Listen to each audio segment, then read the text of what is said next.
Second generation advisors have big shoes to fill. I'm joined today by Price and Jared Keller, who are driving change at their respective firms. Gentlemen, welcome. Thank you. So tell me, what is it like being a second generation advisor? It's been really interesting.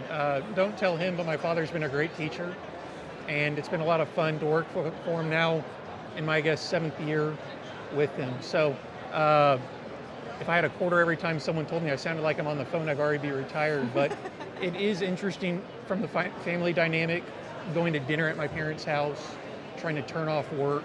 So a lot of moving parts, kind of intra-family, bringing it into the office.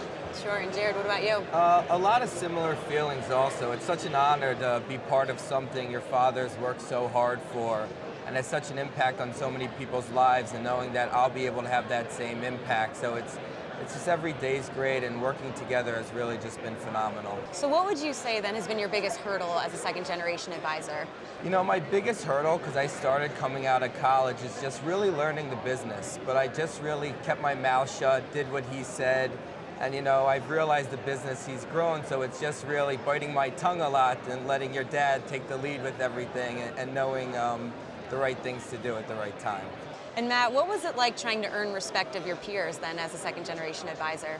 It had to be earned. That's the word to describe it. I kind of thought specifically for clients that they were going to listen to me when I had no experience because of my last name, and that was not the case. So earning clients' respect one by one took quite a long time. And on our team specifically, it was keep showing up, be the first there, the last to leave. And after a while, I think hard work paid off.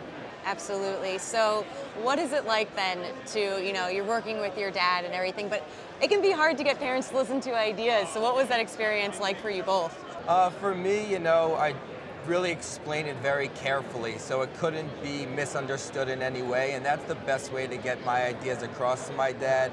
I'd break down what we were doing, my recommendation, and why it made sense, and that really would get across to him the easiest, because if I just was running ideas without a good explanation, he'd be like, okay, thanks, and continue doing what he's doing. So that's been pretty effective for me.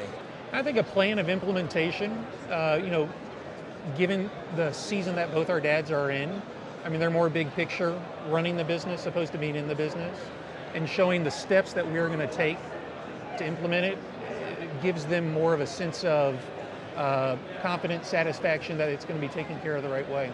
So being millennial advisors, what do you both bring to the table, maybe that your parents couldn't? For me, I feel that my dad is a little old school, and being a younger generation, I think a little more outgoing, networking in all different arenas has really helped a lot. And also being more involved with the technology is also helping too. But I think just having two opinions really just adds a lot of value to our firm. What would your advice then from both of you be to second generation advisors? I think it's a number of different things that you can touch on. Personally, I think one of the biggest things is you need to leave work at work. Don't let it interfere with your personal life, given that it is at the end of the day your dad and your boss. And biting your tongue is also some good, prudent advice.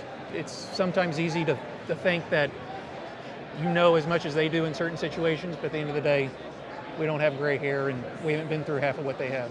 Absolutely. Right, I would piggyback off that and just be a sponge, know when your time's to come, but for now, just learn as much as possible, because it will be your time, and these guys have led such great lives growing the business, and you just want to take all of that in, so when it is your time, you're fully prepared. Absolutely. So it sounds like keeping it in the family definitely has its advantages. Totally. Well, gentlemen, thank you both so much for your insights. Thank you.